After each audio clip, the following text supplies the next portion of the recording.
Camarades, il n'y a jamais eu de socialisme ni de communisme nulle part dans le monde.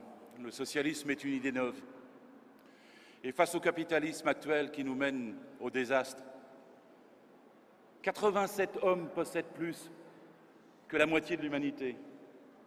1% de l'humanité possède plus que 3 milliards 500 millions d'hommes.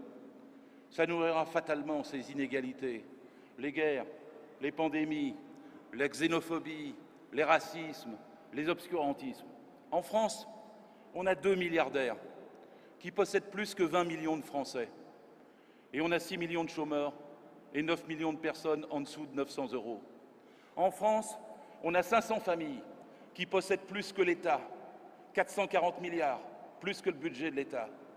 On a 80 milliards de fraude fiscale reconnue et on s'est fixé comme objectif l'année dernière d'en récupérer 2. Le scandale de LuxLeaks, Jean-Claude Juncker, c'est Cahuzac à la puissance 10 000.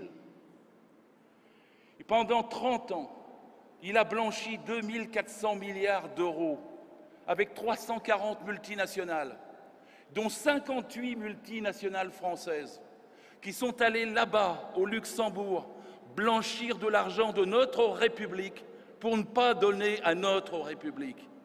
Et on va donner 41 milliards de crédits d'impôt à ces 58 multinationales.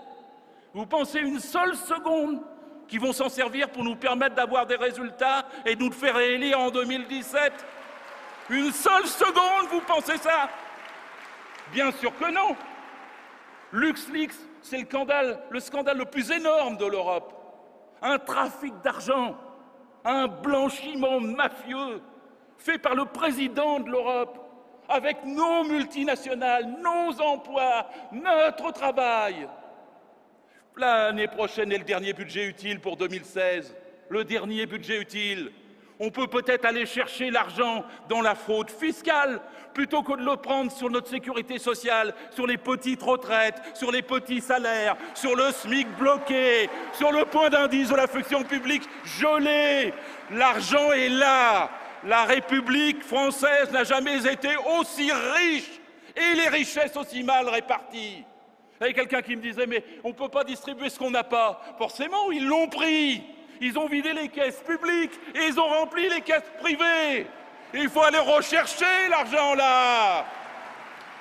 La deuxième chose, si on veut lutter, on a 1 300 000 chômeurs de plus depuis juin 2012 dans les catégories A, B, C. 600 000 chômeurs de plus dans la catégorie A depuis juin 2012. On ne peut pas être satisfait du travail accompli. C'est le contraire de ce pourquoi nous existons, pourquoi lequel nous avons été élus. Faire reculer le chômage de masse, et il a progressé de façon phénoménale depuis 3 ans. Il ne faut pas faciliter les licenciements, il faut contrôler les licenciements. Vous savez, j'étais dans les Vosges, je veux parler d'une grande entreprise, 171 salariés, la plus belle papeterie d'Europe, une rotative qui fait 200 mètres, magnifique, en état de marche, qui était rentable. Un financier finlandais a décidé de la fermer. Nos salariés ont dit on va faire une scope. Il dit je te la donne pour 1 €, dit d'abord le patron, puis il se ravise. Il dit pour 12 millions d'euros. Et depuis 2 ans, cette machine ne sert plus. Elle s'use à ne pas servir. Je vous dis que si on avait imposé le contrôle sur les licenciements, on dirait à ce patron, tu vas continuer à payer les salaires, les 171 salaires depuis 2 ans. Et au bout de 2 ans, parce qu'on le tiendrait, il vendrait la machine pour 1 €. Et on aurait sauvé 171 emplois. Mais si on lui dit, tu peux faciliter ton licenciement, vas-y, ça ne te coûtera pas cher. Alors il s'en fout et on perd des emplois. Mon dernier mot, c'est unité. Il n'y a pas rien à faire sans unité de la gauche. François Mitterrand disait qu'il faut rassembler les socialistes. Il faut les rassembler au gouvernement d'abord. Puis il faut rassembler la gauche dans le gouvernement. Parce qu'on constate maintenant que dans la gauche, bien sûr, il y a une aile libérale et il y a une aile gauchiste assez sectaire. Mais le cœur de la gauche, il est facile à distinguer. C'est celui qui est pour la réforme fiscale, qui est pour la réforme bancaire, qui est pour l'augmentation des salaires, qui est pour la réduction du temps de travail. Le programme n'est pas difficile à bâtir si on le veut. Mais il faut réunir la gauche autour d'une table et pas pour lui dire voilà, c'est à prendre ou à laisser. Il faut mettre les Verts avec nous, il faut mettre le Front de gauche avec nous. Et dans une réunion qui peut prendre 2 jours, 3 jours, on dit on se sortira en accord ensemble. Je termine tout à fait. On sortira en accord ensemble.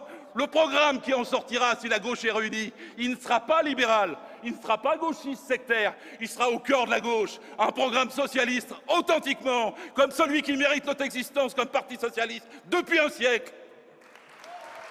Merci Gérard.